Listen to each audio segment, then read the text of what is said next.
কথাগুলো একটু মন দিয়ে শুনবে। ফেসবুকের মাধ্যমে প্রায় 90,000 মেয়ে কিডন্যাপ হয়েছে। ফেসবুককে ইউজ করেই 90,000 মেয়েকে কিডন্যাপ করা হয়েছে।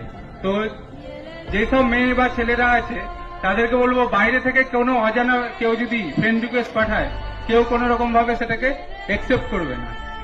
আর আরেকটা নতুন দেখা দিচ্ছে, আমাদের থানায় এসেছিল ক্লাস 6-এ পড়ে একটা মেয়ে, 12 বছর না 13 বছর বয়স, ক্লাস 6-এ পড়ে। মেয়েটার মায়ের মোবাইলে ইনস্টাগ্রাম করে। ইনস্টাগ্রাম শুনেছেন, বাচ্চারা ছোটরা করে, বড়রা অনেকে শোনেনি, ইনস্টাগ্রাম করে। মেয়েটাকে একটা অ্যাকাউন্ট থেকে ফ্রেন্ড রিকোয়েস্ট এসছে, নাম বান্ধবীর নাম করে একটা রিকোয়েস্ট এসছে, বন্ধু এসছে।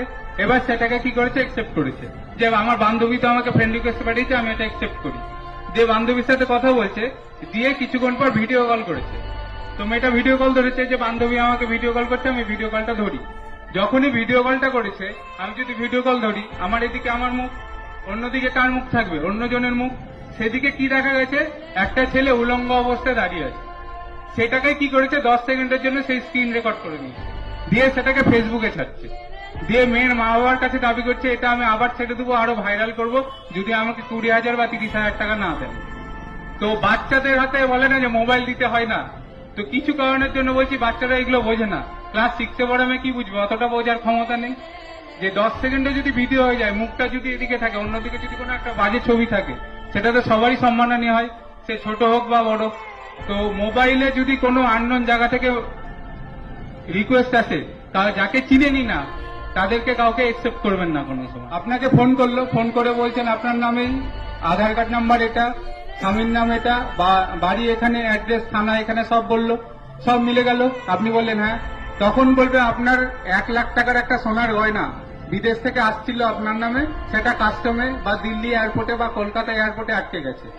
তখন আপনি ভাববেন বা একটা সোনার গয়না পাওয়া যাবে, বা একটা 5 লাখ টাকার কোন গিফট পাওয়া যাবে, খুশি হয়ে গেলেন। দিয়ে বললেন ঠিক আছে নিব, আমি কি করব? বলবে যে কাস্টমে আটকে গেছে, কাস্টমের টাকা চাইছে, 10,000 টাকা বা 15,000 বা 20,000 টাকা চাইছে। তো সেই টাকাটা আপনি আমাকে পাঠিয়ে দেন, ব্যাংক অ্যাকাউন্ট ডিটেলস দিল, পাঠিয়ে দিল। আপনি কি করলেন, একটা সোনার হার বা 2 লাখ টাকা বা 5 লাখ টাকার জন্য কি করলেন, 10,000 টাকা পাঠিয়ে দিলেন। আবার কিছুক্ষণ পরে ফোন করে বলবে রাস্তায় আসছিল, ট্রাফিকে আটকেছে, রাস্তায় আসছিল, সিআইডি আটকেছে, এরকম চলতেই থাকবে। এরকম করে করে রানীনগরের একজন মহিলা টোটাল লোন করে, বন্ধন থেকে লোন করে, বিভিন্ন জায়গা থেকে লোন করে টোটাল 7 লাখ টাকা দিয়েছেন। ঠিক আছে, 7 লাখ, 7 লাখ, 7 লাখ টাকা দেওয়ার পরে আবার চাইছে 1 লাখ টাকা, যে আপনার বাড়ির কাছে আছে, রাস্তায় আটকে গেছে, এবার আপনি এই টাকাটা দিন, আপনার বাড়িতে পৌঁছে যাবে।